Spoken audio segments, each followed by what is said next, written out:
Very well. So, good morning. So, today we are going to discuss about the new topic, and today is day 10, right? So, in day 10, we are going to discuss about the conflict of interest. ठीक है, conflict of interest में जो topic आएगा वो होगा आपका ethics in public administration. ठीक है, पब्लिक एडमिनिस्ट्रेशन में जो हम आगे डिस्कस करेंगे, we are going to discuss about the case study, we are going to discuss about the PYQ concept and model answer. ठीक है, model answer why? Because we are able to write an answer, we can understand how we can write the good answer for our exam. Okay, right? So this is all about today's session. Let's start. आज हम बात करने वाले हैं conflict of interest के, और इसमें आपको एक केस स्टडी मुझे दिखाना है। So let me use a white board for you. चलिए स्टार्ट करते हैं आगे की पढ़ाई।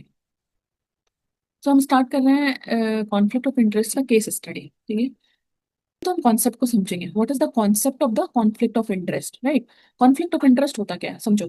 Conflict of interest occurs when a public servant personal interest interfere with their official duty और डिसीजन। मतलब जो हितों में टकराव हो जाता है, मतलब जो किसी सरकारी अधिकारी का व्यक्तिगत हित में उसके लोक सेवा दायित्व को प्रभावित करता है, या ऐसा प्रतीत होता है कि उसका जो पर्सनल इंटरेस्ट है वो उसके पब्लिक इंटरेस्ट से टकराव हो रहा है। So this is called the conflict of interest. ठीक है, 2015 में आपके क्वेश्चन पूछे गए थे कॉन्फ्लिक्ट ऑफ इंटरेस्ट से related. What is mean by conflict of interest? Illustrate with the example for the public and the private sector. Clear, public and the private sector. तो ये क्वेश्चन आपके पूछे गए थे 2015 में। क्लियर। अब कॉन्फ्लिक्ट ऑफ इंटरेस्ट के भी बहुत टाइप्स होते हैं, ये भी हमें समझना जरूरी है ना।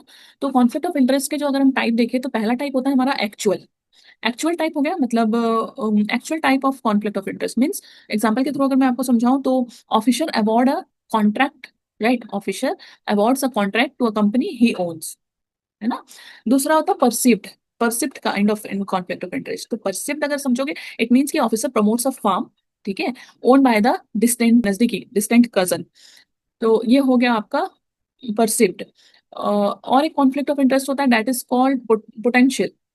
Potential conflict of interest, potential conflict of interest अगर आप समझो तो इसमें ऑफिसर अपने स्पाउस को के डिपार्टमेंट को टेंडर अलॉट कर देते हैं। मींस ऑफिसर्स स्पाउस में apply for the tender under his department.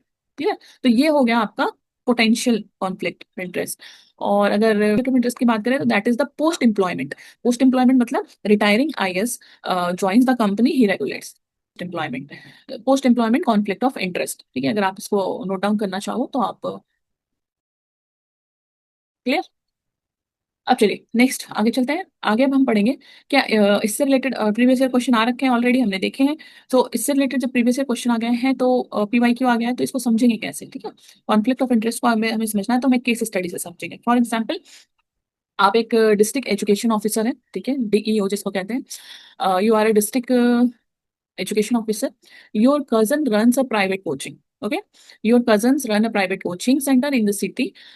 New government scheme offers a partnership with the private coaching. ठीक है, so a new government scheme is offer the partnership with the private coaching center for NEET JEE free training. Your cousin requests you to ensure he gets select under this scheme and hitting his year of work and family trust. So what will you do? What the ethical principle and the action will guide your response? तो अगर आप question देखना चाहो तो ये आपका question है, you can see in the white board. For example इसी इसी की तरह एक और केस स्टडी में बताऊं तो जब गवर्नमेंट का कंप्यूटर सिखाने का भी एक स्कीम आया था, उस दौरान भी काफी लोगों ने इस तरीके की हरकतें की थी कि फ्री, उसमें था कि ग्रामीण क्षेत्र के बच्चों को फ्री प्रशिक्षण और एजुकेशन देना है कंप्यूटर का बेसिक। उस केस में भी बहुत सारे इंस्टीट्यूट ने इस तरीके के स्कीम्स को लेने के लिए और गवर्नमेंट के इस स्कीम्स का फायदा लेने के लिए इस तरीके की हरकतें की थी। सेम यही चीज को NEET JEE की फ्री ट्रेनिंग कोचिंग में इसमें बनाया गया है क्वेश्चन को। तो इसमें आपसे क्वेश्चन किया जा रहा है what will you do and what ethical principles and action will guide your response, है ना। तो अब आप बताओ कि अब इसमें आप क्या करोगे। ठीक है, क्वेश्चन आपने पढ़ लिया है, तो आप इसमें क्या कर सकते हो, what will you do, what is your response behind that. देखो पहले तो हमने अपना आंसर स्टार्ट करना है। आप आंसर कैसे स्टार्ट करोगे, you have to start with the introduction. Right, introduction में आप क्या लिखोगे, आप ऐसे लिख सकते हो कि this case involve a conflict of interest right between the official duty and my personal और फैमिलियल रिलेशनशिप्स, है ना। तो कॉन्फ्लिक्ट ऑफ इंटरेस्ट दिख रहा है, ये हमारा ऑफिस ड्यूटी के साथ हमारा पर्सनल रिलेशनशिप का कॉन्फ्लिक्ट दिख रहा है। अगर आप एथिकल इशू इसमें फाइंड आउट करो तो एथिकल इशू आपका क्या क्या इन्वॉल्व हो सकता है। पहला जो सबसे पहले दिमाग में आ रहा है वो है आपका नेपोटिज्म, है ना। नेपोटिज्म वर्सेस मेरिट, ये पहला हो सकता है। और क्या हो सकता है बताओ। Ethical public trust in fairness, ये हो सकता है ना। प्रोफेशनल इंटीग्रिटी, ये तीसरा हो सकता है। और क्या हो सकता है बताओ। और हो सकता है रूल ऑफ लॉ। ठीक है, हमारा हो सकता है एथिकल इशू इन वर्क, ये हो गया। अब क्वेश्चन पूछा जा रहा है कि क्या एक्शन आप लोगे, है ना। तो अगर आप एक्शन प्रपोज करो तो किस तरीके के एक्शन आप लेना चाहोगे। तो पहले तो हम लेंगे डिस्क्लोजर वाला, ठीक है। पहले हम क्या करेंगे, डिस्क्लोजर वाला लेंगे, जिसमें I will inform my superior और ethics committee about the potential conflict, ये कर सकते हैं। या फिर हम रिकॉजल लेंगे। रिकॉजल में हम क्या कर सकते हैं, आर सेल्फ, ठीक है, from the selection committee to ensure the fairness, ये कर सकते हैं। हम बता सकते हैं अपने फैमिली मेंबर या कजन को कि I am not involving in this particular scheme, so I am not able to help you, ये हम कर सकते हैं, ठीक है। और क्या कर सकते हैं बताओ। आप कमेंट कर सकते हो अपने आंसर को, क्या कोर्स ऑफ एक्शन और हम ले सकते हैं। देखो, और हम क्या कर सकते हैं, ट्रांसपेरेंसी मेंटेन कर सकते हैं। कैसे ट्रांसपेरेंसी करेंगे, we will ensure objective and merit based selection using the third party evaluator, ठीक है, इस तरीके से कर सकते हैं। My cousin's application will be जज ऑन मेरिट ओनली, ठीक है, एंड विदाउट माई इंटरफेरेंस। तो हम उस तरीके से उसके फॉर्म को यूज कर सकते हैं कि एप्लीकेशन जो उसका जज हो मेरिट बेसिस पे ही आगे बढ़े।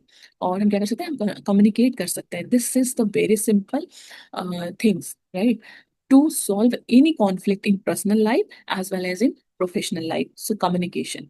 So what we will do the communicate. We will try to explain to our cousin that public duty is greater than personal favor. Okay, we will try to understand him that कि you can understand these things. ठीक है, इस तरीके से हम उसको पूछ सकते हैं। ओके, चलो ये तो हो गया हमारा एक्शन, हम क्या क्या ले सकते हैं। अब ये हमारा एक्शन हमने बता दिया, अब कंक्लूजन क्या लिख सकते हैं, देखो, क्योंकि अब एंड करना है हमने अपने आंसर को, तो या तो आप एक कोर्ट बेस्ड कंक्लूजन लिख दो या फिर एक नॉर्मल कंक्लूजन लिख दो। अगर आप नॉर्मल कंक्लूजन लिखना चाहते हो तो you can write down that public office is a trust, okay, public office is a trust, even perceived bias damages the institutional credibility and ethical governance demand that I rise above the personal pressure, ये हो सकता है। ये आप एक optimistic statement लिख सकते हो। Either you can use and this particular answer with the code. आप कोड क्या यूज कर सकते हैं, कोड यूज कर सकते हैं, Caesar's wife must be above suspicion, means Roman principles meaning public servant must not only be honest but seem to be honest. आप इस तरीके के कोर्स को यूज कर सकते हो, ठीक है। सो अब इस चीज को ध्यान देने वाली बात ये है कि एथिक्स के यहाँ हमें कुछ कीवर्ड्स हैं जो हमें ध्यान देने होते हैं आंसर राइटिंग करते time. For example probity, transparency, rule of law, public interest, disclosure, institutional integrity, ये सारी चीजें हमारी कीवर्ड्स हैं। आप इन कीवर्ड्स को भी यूज करके आंसर कर सकते हो, ठीक है। कंक्लूजन आप कैसे लिख सकते हो, इसलिए इसको लिख सकोगे, ठीक है। तो क्वेश्चन मैंने बता दिए, आंसर लिखना कैसे वो बता दिया, कॉन्सेप्ट मैंने आपको समझा दिए। इससे रिलेटेड जो प्रीवियस ईयर में क्वेश्चन पूछे गए थे वो भी मैंने आपको बता दिए हैं। आप देखो यहाँ पास मेंशन है क्वेश्चन जो 2015 में पीवाईक्यू पूछे गए थे यहाँ पे, है ना। तो और ये क्वेश्चन है आपका, एक केस स्टडी के थ्रू मैंने आपको ये क्वेश्चन कराए हैं। ये सारी चीजें मैंने आपको प्रोवाइड कर दी है। Now it's your turn, you can write your answer, right. That's why I am not giving you the entire answer here, है ना। एक्शन मैंने वर्बली आपको एक्सप्लेन किए हैं। यहाँ से आप अपने एक्शन को लिखो, अपने आंसर को लिखो, और आप अपने आंसर को पोस्ट कर सकते हो, हमारी ईमेल आईडी पे भेज सकते हो, या कमेंट बॉक्स में स्क्रीनशॉट लेके भेज सकते हो। हमारी टीम है जो आपके आंसर को इवेल्युएट करेगी और आपको बताएगी where there is a need of improvement. Okay, thank you so much for today session. Next day 10 revision में हम फिर मिलेंगे नए टॉपिक के साथ, तब तक थैंक यू।